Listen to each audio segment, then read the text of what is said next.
asked you guys to solve these equations and write Kc for these. Now understand, I hope जो आप लोगों ने answers लिखे होंगे, फॉर इंस्टेंस अगर इसका आंसर बोलो तो आप लोगों ने लिखा होगा Kc बराबर है H2O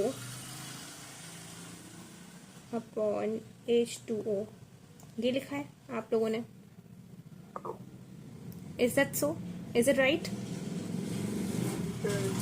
ठीक है. व्हाट इफ आई से यू कि दिस इज रॉन्ग, ये गलत है, ये कभी भी ऐसा लिखा ही नहीं जाएगा. ठीक है. अगर मैं फॉर इंस्टेंस बोलूँ ये कैल्शियम वाला, ठीक है, मैं इसका आपको लिख के दिखा दूँ जो आप लोगों ने लिखा होगा Kc बराबर है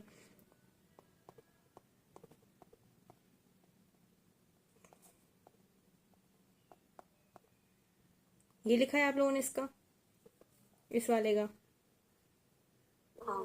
तो दिस इज रॉन्ग. ये दोनों रॉन्ग है. अब do you want to understand how?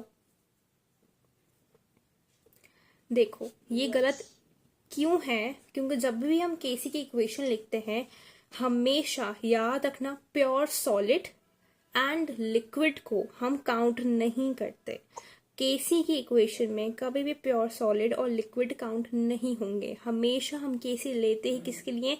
Gaseous state के लिए या फिर एक्वस हो, इन दोनों के लिए हम Kc को लिया जाता है. हम लिक्विड को भी काउंट नहीं करेंगे, हम प्योर सॉलिड को भी काउंट नहीं करेंगे. फॉर इंस्टेंस अगर मैंने अभी आपको बोला कि आप निकाल के दिखाओ मुझे, इसका Kc बोला था ना, तो इसका Kc कैसे निकलेगा? Kc बराबर हो जाएगा इसका ओनली H2O के.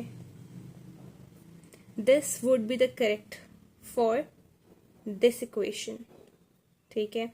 अगर मैं यहाँ वाली बात करूं तो इसका बिल्कुल सही आएगा जैसे कि आप लोगों ने लिखा होगा. ठीक है. क्यों? क्योंकि स्टेट क्या है, देखो दिस इज एक्वस, ये एक्वस है, ये एक्वस है, ये एक्वस है, ये भी एक्वस है, ये चारों एक्वस है, तो मतलब ये सारे के सारे Kc के अंदर इंक्लूड होंगे. ठीक है. लेकिन अब ये थर्ड इक्वेशन में चले जाओ, यहाँ पे देखो कैल्शियम कार्बोनेट क्या है? प्योर सॉलिड है. कैल्शियम ऑक्साइड क्या है? प्योर सॉलिड है. कैसे पता चला मुझे? ये नीचे लिखी हुई है सारी स्टेट्स, तभी लिखी है मैंने. ठीक है. हम तो Kc की इक्वेशन में सिर्फ क्या चीज काउंट होगी? कार्बन डाइऑक्साइड काउंट होगा. ठीक है. यहाँ देख लो N2O4 है, यहाँ पे भी NO2 है, यहाँ दोनों चीजें काउंट होंगी. क्यों? क्योंकि दोनों की स्टेट क्या है? गैसियस है.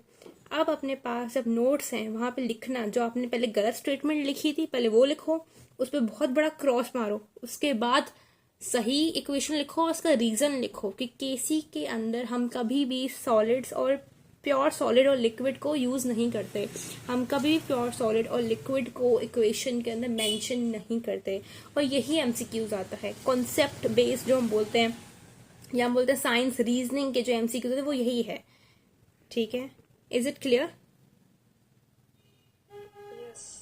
All right. सिने समझ आया?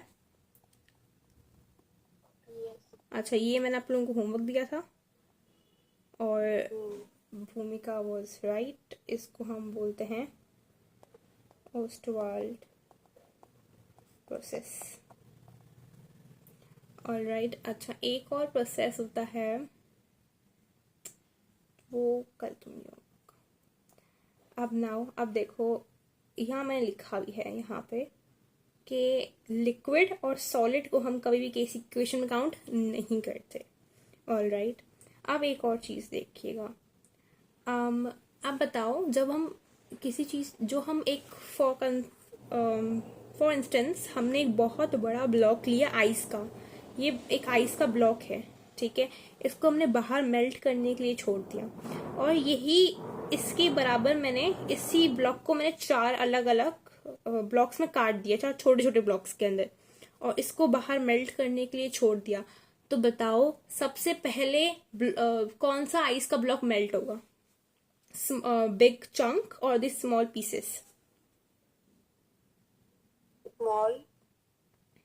ये किसने बोला? सिनी ने क्या बोला? स्मॉल. हाँ. करेक्ट, स्मॉल होगा। ऐसा क्यों हुआ? क्योंकि जब हम इस बड़े से चंक को हमने कट किया छोटे छोटे पीसेस के अंदर, तो इसका सरफेस एरिया इंक्रीज हो गया। सरफेस एरिया इंक्रीज होने के से मतलब ये है कि बहुत ज्यादा एरिया जो है वो एटमॉस्फेयर में एक्सपोज हो गया, जिसकी वजह से मेल्टिंग जल्दी हो गई। वैसे ही हमारे पास रिएक्शन के अंदर भी होता है। अगर कोई सॉलिड ले रहे हैं हम लोग, ठीक है, हम सॉलिड को हमने चूज किया एज अ रिएक्टेंट ताकि वो आपस में कोलाइड करे, और क्योंकि हमारे पास रिएक्टेंट्स जो हैं आपस में बोलते कंबाइन होते हैं। कंबाइन का मतलब ये है कि आपस में वो कोलिजन करते हैं एक सर्टेन फ्रीक्वेंसी पे। उनकी कोलिजन की वजह से हमारे पास क्या बनता है? प्रोडक्ट बनता है। अगर हम एक बड़ा सा चंक लेंगे रिएक्टेंट का, तो कोलिजन कम होगी, सरफेस एरिया कम है। तो क्या करते हैं हम सारे जितने भी लेबोरेटरी में हम सारा काम करते हैं, हम चाहते हैं कि हमारे सॉलिड है हम उसको छोटे छोटे पीसेस के अंदर काट दें और उसको एज अ रिएक्टेंट यूज करें। ये एक एमसीक्यूज आ चुका है पहले भी, एक लॉजिकल रीजनिंग साइंटिफिक रीजनिंग के अंदर। तभी मैंने बताया मैं आपको एमसीक्यू सॉल्व भी करवाऊंगी, वो मुझे बस याद दिलाइएगा, ठीक है? तो वहां पे ये कॉन्सेप्ट काम आता है, ठीक है? Is it this clear? अच्छा, अब हमारे पास एक और चीज होती है, इसको हम बोलते हैं phase equilibrium. Now what is phase? हमने पढ़ा था कल, इक्विलिब्रियम होता है, ठीक है? कौन से टाइप के रिएक्शंस में इक्विलिब्रियम पाया जाता है? रिवर्सिबल। रिवर्सिबल के अंदर। गुड। अच्छा, फेज इक्विलिब्रियम पाया जाता है। अब वो इक्विलिब्रियम पाया जाता है। इक्विलिब्रियम काफी टाइप्स होती हैं, डायनेमिक इक्विलिब्रियम हो गया, स्टैटिक इक्विलिब्रियम हो गया, फेज इक्विलिब्रियम हो गया। अब हम बात करते हैं फेज इक्विलिब्रियम क्या होता है। फॉर इंस्टेंस समझो मेरे पास एक कंटेनर है, कंटेनर के अंदर मैंने पानी रखा हुआ है, इसको मैंने बॉईल किया, ठीक है? पानी थोड़ा थोड़ा करके गैस में कन्वर्ट हो रहा है, हो रहा है। अब देखो कंटेनर लॉक्ड है, कंप्लीटली सील्ड है। एक ऐसा वक्त आएगा कि तकरीबन मतलब जितना लिक्विड, जितनी स्पेस थी उतना सारा लिक्विड कन्वर्ट हो चुका था गैस के अंदर, ठीक है? अब एक ऐसी कंडीशन आएगी, जैसे ही एक ड्रॉप लिक्विड का गैस के अंदर कन्वर्ट होगा, वैसे ही एक गैस का पार्टिकल लिक्विड के अंदर कन्वर्ट होना स्टार्ट कर जाएगा। ऐसा होगा, एक स्टेट ऐसा आएगा, जैसे जैसे थोड़ा सा लिक्विड गैस में कन्वर्ट हो रहा है, वैसे ही एक ड्रॉप गैस का लिक्विड में कन्वर्ट हो जाएगा। फिर एक लिक्विड का ड्रॉप कन्वर्ट हो रहा है गैस के अंदर, वहां से एक गैस का मॉलिक्यूल आएगा और वो लिक्विड के अंदर कन्वर्ट हो जाएगा। ऐसा होगा क्योंकि देखो ये, क्योंकि मेरे पास जो कंटेनर है वो सील्ड है बिल्कुल ही, ये कहीं से स्केप कर ही नहीं सकते, और इतनी कंटेनर की जगह ही नहीं है कि कहाँ जाए अब, क्योंकि अगर सारा सारा लिक्विड अगर इवेपोरेट हो जाए या सारा गैस के अंदर कन्वर्ट हो जाए तो जगह ही नहीं है इतनी।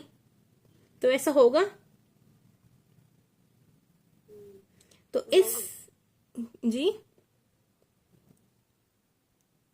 इस फिनोमेना को हम बोलते हैं फेज इक्विलिब्रियम। क्यों? क्योंकि ये लिक्विड कन्वर्ट हो रहा है गैस के अंदर, गैस कन्वर्ट हो रहा है लिक्विड के अंदर, ठीक है? ये सारे के सारे एमसीक्यूज है, ये सारे एमसीक्यूज आ चुके हैं। तो ये बैलेंस रहेगा ना जो भी जी, यही तो बोलते हैं हम, इक्विलिब्रियम आ गया ना, बैलेंस्ड हो गया। हम क्या बोलते हैं केमिकल रिएक्शन के अंदर इक्विलिब्रियम आ जाता है। इक्विलिब्रियम में क्या होता है, जितना reactant product, rate of forward reaction और rate of backward reaction complete हो जाता है। जैसे जैसे थोड़ा रिएक्टेंट प्रोडक्ट के अंदर कन्वर्ट होता है, फिर थोड़ा प्रोडक्ट रिएक्टेंट के अंदर कन्वर्ट हो जाता है। यही तो होता है इक्विलिब्रियम के अंदर। वो किस में था? इक्विलिब्रियम रिएक्शन के अंदर था। ये देखो फेजेस चेंज हो रहे हैं, गैस से liquid, state of matter change हो रही है।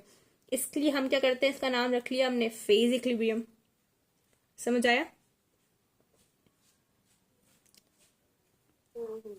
अब हमने नेक्स्ट बात की थी, हमने बोला था कि हमारे पास कुछ होते हैं रिवर्सिबल रिएक्शन और कुछ होते हैं इरिवर्सिबल रिएक्शन। इरिवर्सिबल रिएक्शन कहाँ होते हैं? ओपन और क्लोज कंटेनर कहीं पे भी हो सकते हैं, ठीक है? इनको हम बोलते हैं दे आर कंप्लीट रिएक्शंस, ये पूरी तरीके से कंप्लीट हो जाते हैं। या हम इनको नाम देते हैं आयोनिक रिएक्शंस का भी नाम देते हैं। अब आपसे कोई पूछ ले कि आप एग्जाम्पल बताएं इरिवर्सिबल रिएक्शंस की, तो ये 3 मोस्ट कॉमन इरिवर्सिबल रिएक्शंस हैं। Neutralization reaction. What is neutralization? Who will tell? Neutralization क्या होता है? वाटर और सॉल्ट को मिक्स करते हैं। भूमिका, न्यूट्रलाइजेशन क्या होता है?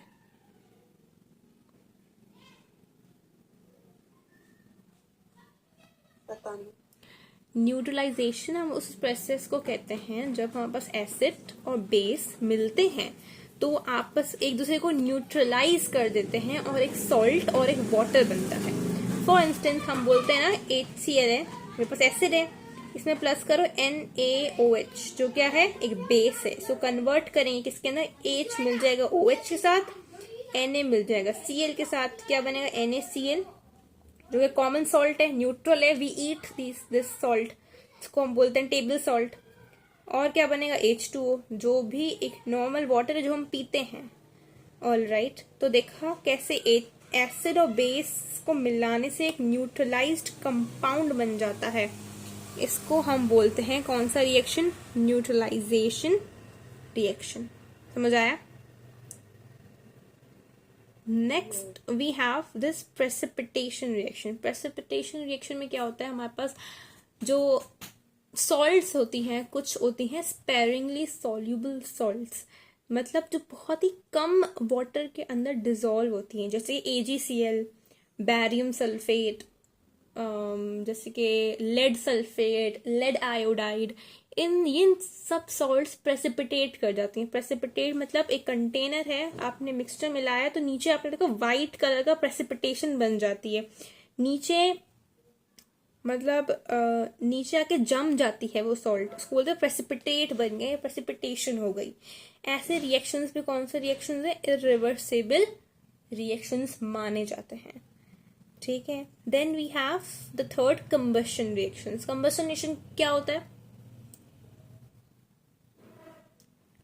हरी अप, दैट्स वेरी, हाँ, कार्बन का रिएक्शन विद ऑक्सीजन को हम क्या बोलते हैं, combustion reaction. So this is also irreversible reaction, यानी इसको हम बोलते हैं बिल्कुल इरिवर्सिबल रिएक्शन।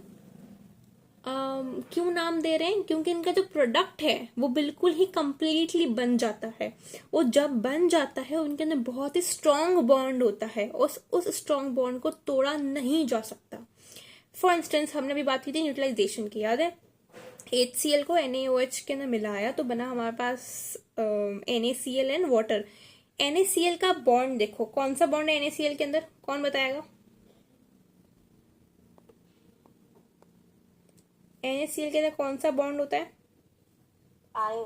आयोनिक। और आयोनिक बहुत स्ट्रॉन्ग बॉन्ड होता है, हम इसको तोड़ के वापस रिएक्टेंट के अंदर कभी कन्वर्ट कर ही नहीं सकते, मतलब बहुत एनर्जी चाहिए होगी, और इतना एनर्जी, इतना पैसा नहीं होता हमारे पास। ठीक है, हम चाहते हैं कि हमारा प्रोडक्ट जो है बहुत ही रीजनेबल प्राइस में बने।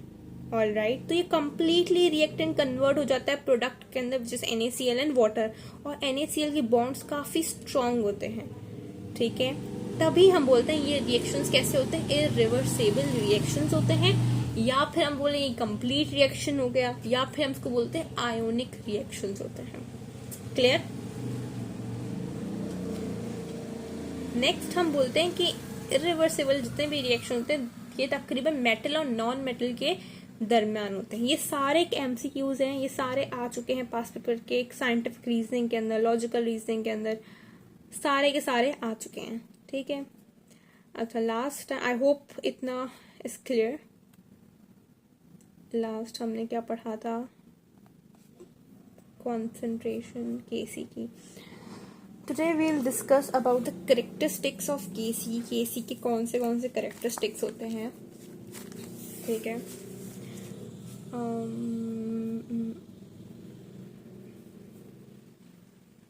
इतना तो क्लियर है ना सबको?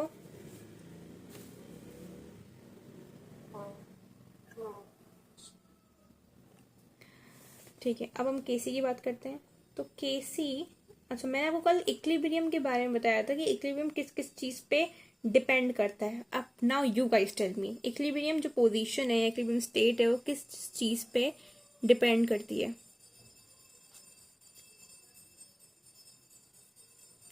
हमने कल ही पढ़ा है ये। concentration of product and reactant and yes, and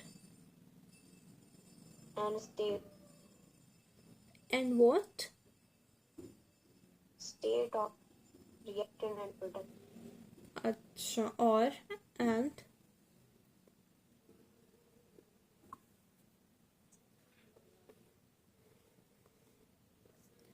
what? हमने कल ही पढ़ा था ये बात, मैं लिखी भी होगी या शायद इरेज कर दी होगी।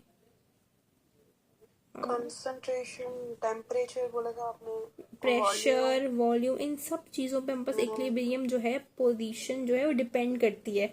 देखो you need to revise lecture, वरना फायदा नहीं है, क्योंकि सारी चीज़ें आपस में रिलेटेड हैं। कैरेक्टरिस्टिक्स तो कल पढ़ लिया था ना।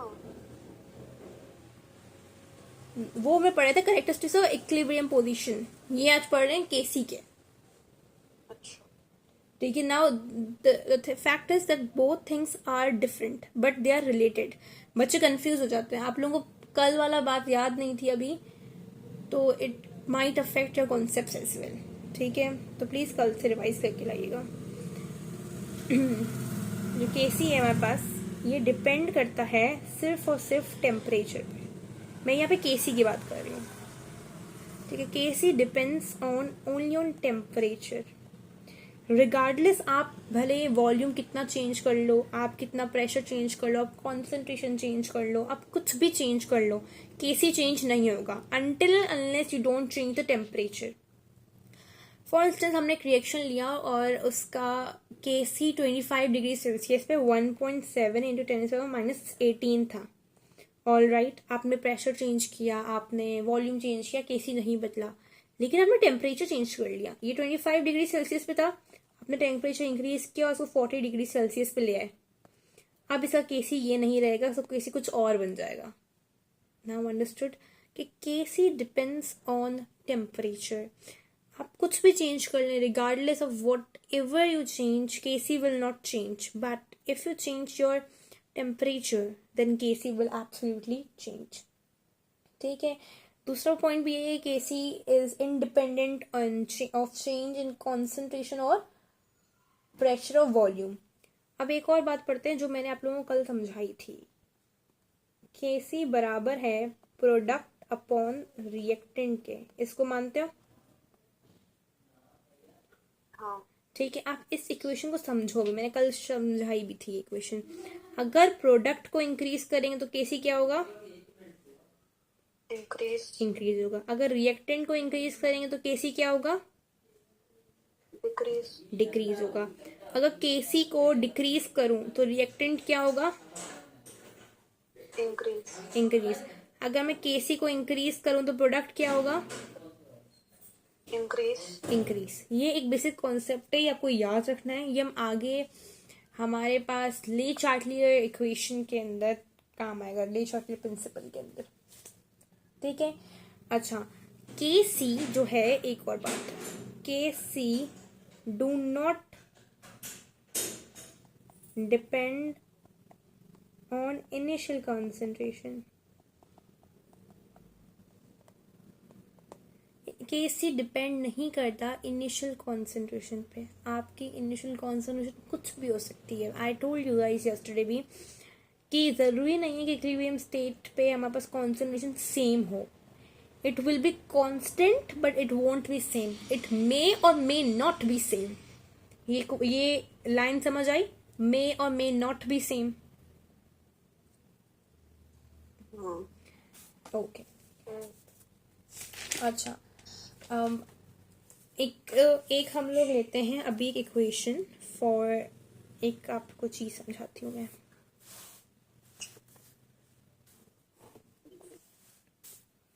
फॉर इंस्टेंस मैंने लिया यहाँ पे एक equation which is HI convert हुआ H2 प्लस I2 के अंदर। ठीक है, और इसी इक्वेशन को मैं वापस लिखती हूँ, H2 प्लस I2 कन्वर्ट हो रहा है 2HI के अंदर। ठीक है, अब देखो ये दोनों इक्वेशंस आपस में रिवर्स्ड हैं। ठीक है, अब यहाँ हम केसी देखो, आपको क्या लगता है इन दोनों केसी सेम होगा? नहीं, फिर क्या होगा? आपस में रिलेशन क्या होगा? समझो, इसको मैं बोलती हूँ केसी और इसको मैं बोलती हूँ केसी प्राइम। ठीक है, अब बताओ इनके बीच का रिलेशन क्या हो सकता है? Because we are sure in दोनों का किसी सेम तो नहीं होगा ना? किसी सेम होगा? नहीं नहीं। तो क्या होता है, इन दोनों का जो केसी है वो आपस में रेसिप्रोकल होता है। ठीक है, कभी भी वाइस वर्सा रिएक्शंस का केसी सेम नहीं होता, दे दैट इनका जो केसी होता है वो रेसिप्रोकल होता है एक दूसरे के। ऑल राइट, नेक्स्ट इज कि your KC is a numerical value. आपका जो केसी है वो एक न्यूमेरिकल वैल्यू है। और अब होता है आगे हमारे पास वर्ड प्रॉब्लम्स भी आएंगी जहाँ पे हमें केसी फाइंड करना होगा।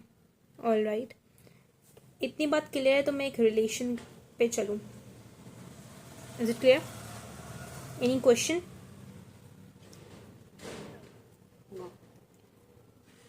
ठीक है, चलो एक अब हम रिलेशन पढ़ते हैं केसी और केपी का। अब उस इक्वेशन की बहुत बड़ी डेरिवेशन है, बट मैं डेरिवेशन पे नहीं जाऊंगी, मैं डायरेक्ट ट्रिक पे बात करूंगी। ऑल राइट, मैं आपको भी एक ट्रिक समझाऊंगी क्योंकि वो बहुत समझने की बात, एक बहुत बड़ी डेरिवेशन होती है एक पहले तो। और हम कुछ पास पे अगर बोलोगे तो 2 पास पेपर्स भी करवा दूंगी। एक आगा खान में आया हुआ है और एक बार नस्ट के आया हुआ है क्वेश्चन इसी इक्वेशन का। रिलेशन